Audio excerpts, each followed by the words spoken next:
Welcome to the first video episode of Season 4 for Burnout Radio, and we're here at the Houston Auto Show. Checking out some really cool cars like the new Dodge Durango and the Corvette Stingray concept that you saw in the Transformers movie. And we've even got some exotics here with Lotus over there in that corner somewhere around here, which we're going to go check out while you guys watch Nick destroy these tires on the 5.0 Mustang. Many Mustangs over the years have captured our fuel-filled hearts, of which some may have died too soon. So it's by no accident that after a long break, the 5.0 is back.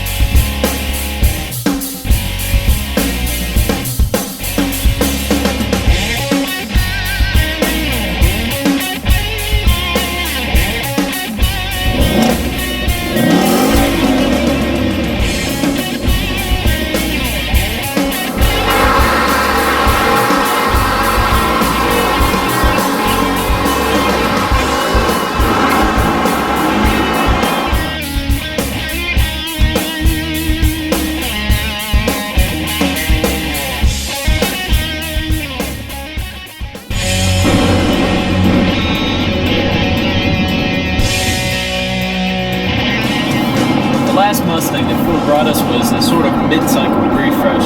They gave it a meaner, more aggressive look. And not only that, but they even decreased the drag by 7%.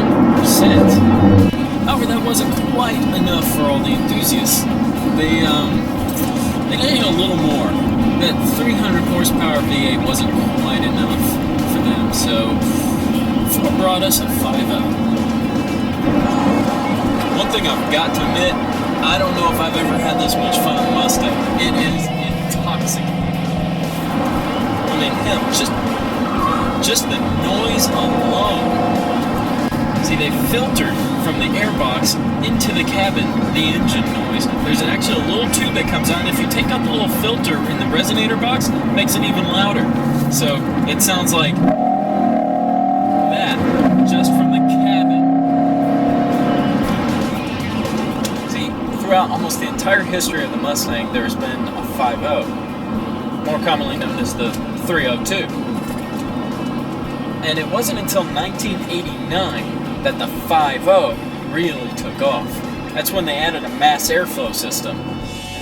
But while that 5.0 only produced 205 horsepower, this new Coyote V8 produces 412.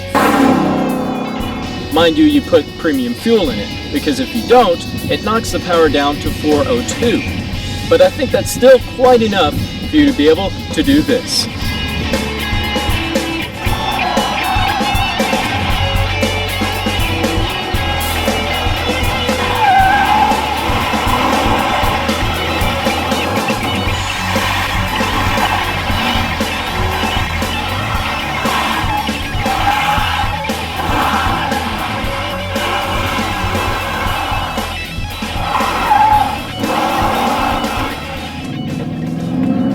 Gone are the olden days of 5-speed automatic and manual transmissions. Now we've got a 6-speed. Along with that, a close ratio gearbox. So by the time you hit third, you're no longer going to be doing 90 miles an hour.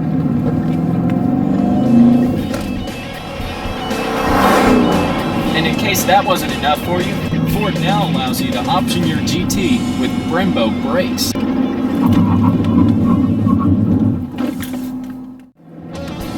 Past generation Mustangs have always kind of taken away your confidence halfway through the corner, flailing about, feeling like the back end's always just on the verge of stepping out.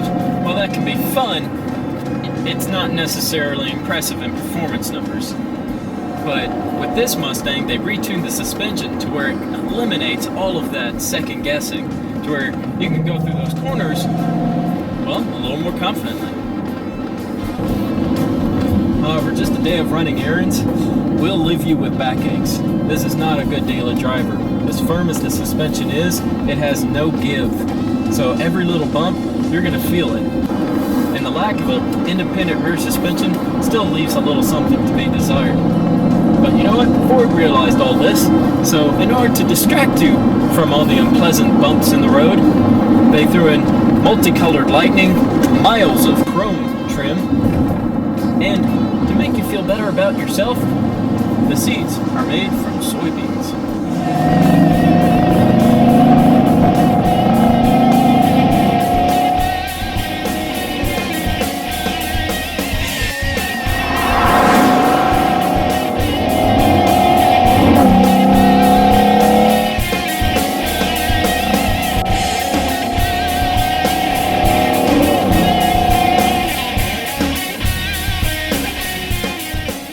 So long as you have the obligatory family wagon to get you around on the weekdays, you'd be perfectly just in owning this near $40,000 muscle car to throw you around on the weekends, so long as you don't spoil it with things like navigation and rear view cameras. But yes, the Mustang's power and aggression will mesmerize you, and will try to convince you to even kill yourself. But you know what? You just won't care.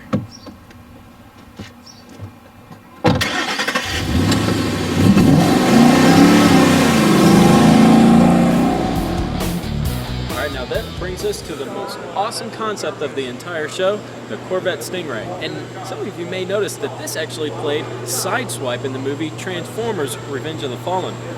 But that's not the only cool thing at this show. And that car would be the Volt. See, the Chevy Volt is actually the first game-changing car to come into existence since I was born. I had the pleasure to drive this thing down in the hill country, Texas hill country, about a month ago. And it's freaking quick. This thing has a sport mode. It's the first hybrid to actually come with a sport mode that works, unlike the CRZ. Yes, this may look like the makeup and handbag counter at the Houston Auto Show, but look at that badge. This is the Fiat booth. Check out what's over here. Behold, the all-new Fiat 500 finally coming to the States. And it's pretty good. It's lightweight, it's cheap, starting at around $15,000, and it's got a tiny little motor. You're gonna get awesome fuel economy and look pretty good driving it too. So this is a Jeep Rubicon, but it's not just any Jeep Rubicon. It's the Call of Duty Black Ops Edition Jeep Rubicon. That's right, for $700 you can get a matte black hood, the Call of Duty stickers, the powder coated wheels, and the brush guard from the taillight, and the filler cap.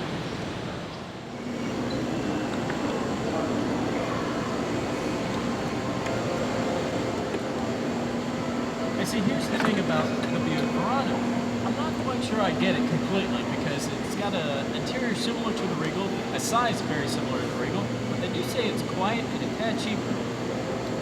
What do you think?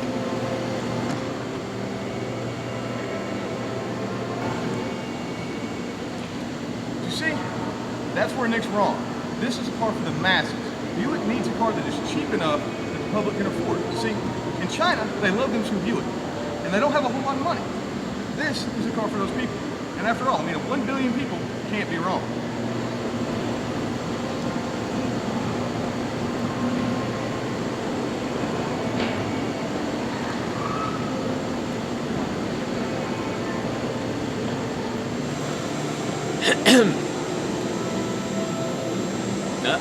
Over here, over here.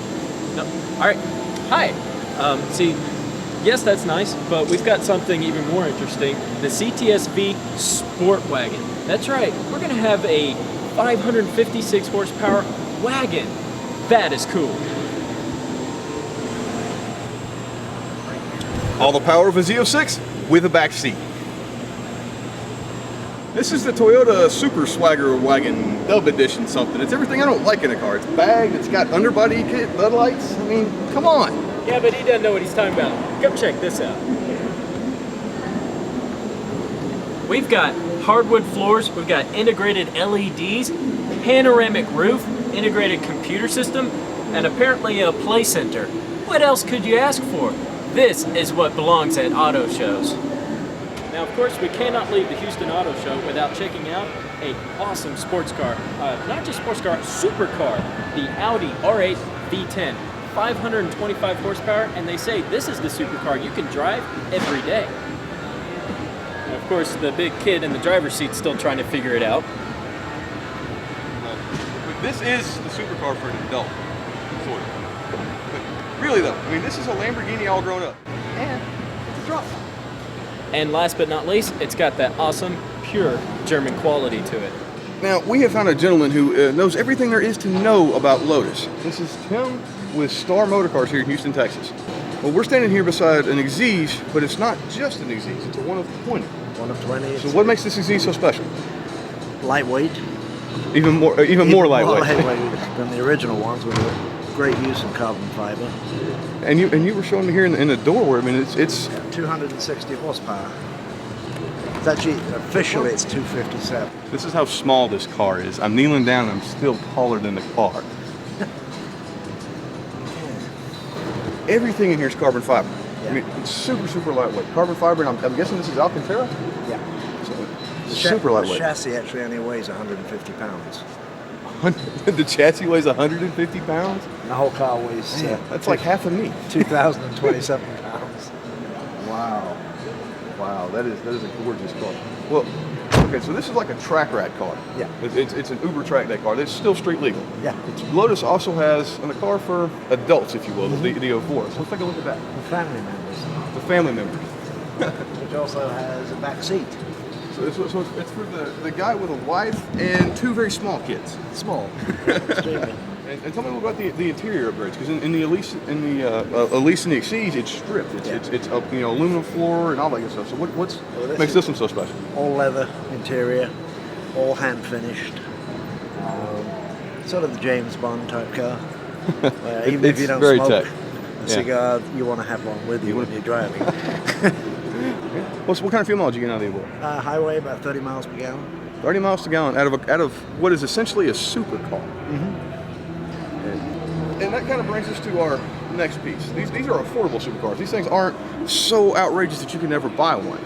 And we were looking for a car that you could still have fun with on a budget, which actually comes from the Lotus Swan originally, you were telling me. The Mazda Miata. Lotus was the original design for the Mazda Miata. So that's where they got that idea from. And why don't you guys check out that piece now? So let's say you're a balding middle-aged fat man and you're looking for a 2-seat roadster. Well, unfortunately today there's just not a whole lot of options. I mean, hell, the Vet starts at $45,000. It's huge as hell, and you really can't afford to drive one anymore. And I mean, the 370Z is not really an option because it starts out at $30-something thousand. I mean, there's really nothing affordable anymore. And now that GM's killed Pontiac, there's no Solstice, Chrysler doesn't make the Crossfire, and hell, Honda doesn't even make the S2000 anymore. It's been years since you've been able to get a good Jag, and you can't get an Austin Healey or an MG. Miata. Because I don't know what Charlie's thinking about. How could you not think of the Miata firsthand? This has been around for decades now. It's the ultimate affordable sports car. I mean, you've got rear-wheel drive. You've got a, dare I say, peppy little motor. Sure, it's 1.6 liter in this generation, only putting out a tad over 100 horsepower, but it gets the job done. And it's just ultra fun to drive. Put the top down and have a blast.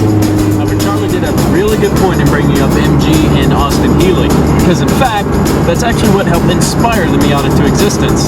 Supposedly, some guy over at, a journalist over at Motor Trend, came up with the idea, pitched it to some Mazda bigwigs, and next thing you know, by 1989, Tom Mataku had come up with the first MX-5 Miata.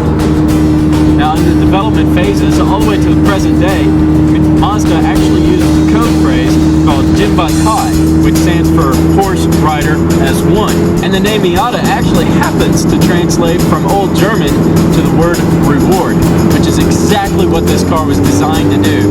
Be a reward to drive out on the road and just give you that feeling that you don't get in your 9-to-5 daily driver. So Mazda did exactly what they set out to do. They created a light and nimble, fun to drive, British-inspired roadster.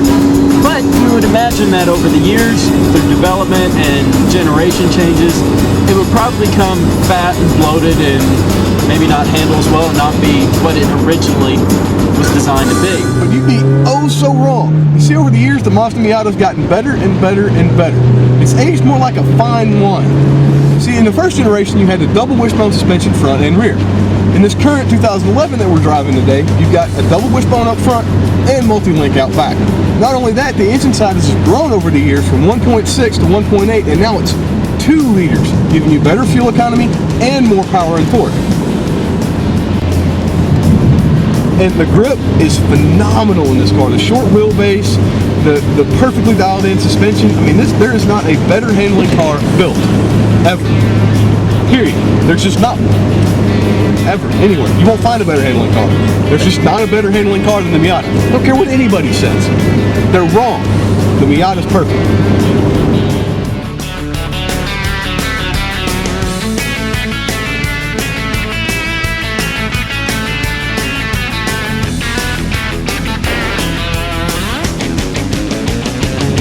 Not only that, the interior's become a much nicer place to be.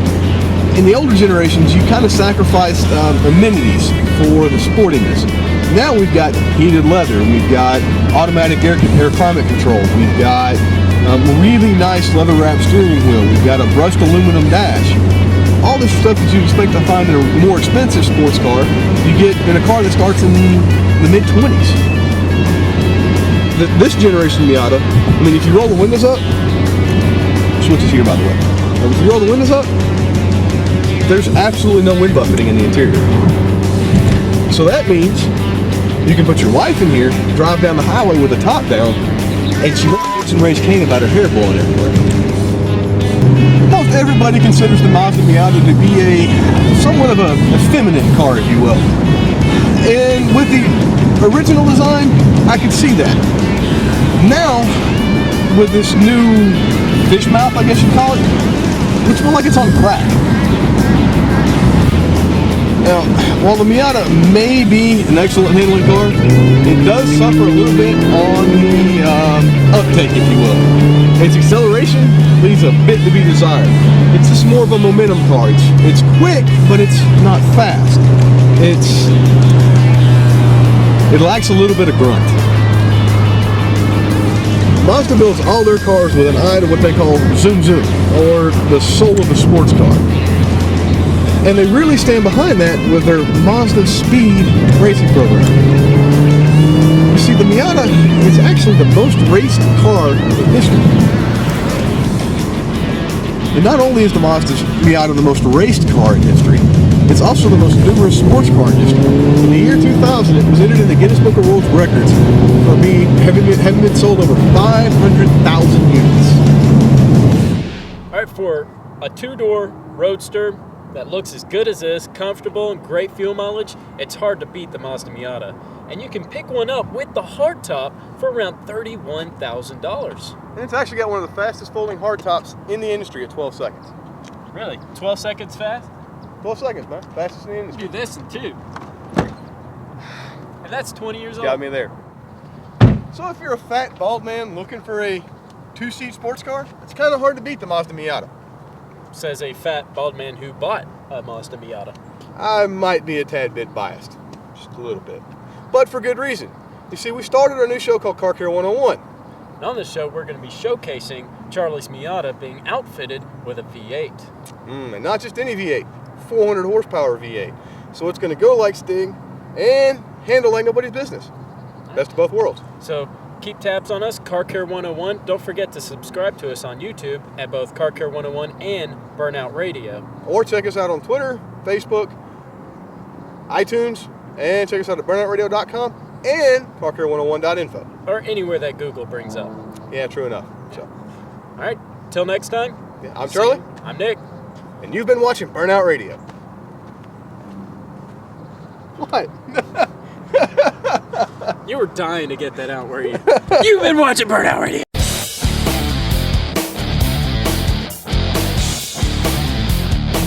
Alright, now this may look like just a makeup counter, shoe polishers, and steering wheels, but there's actually a touch of Italian finesse. See the logo there? Fiat. Come look at this. Oh, Oh, that was great too. Oh, that's on camera, right? What happened, down, Charlie? dude. What happened? That hurts. Camera Oh. hit you in the nuts?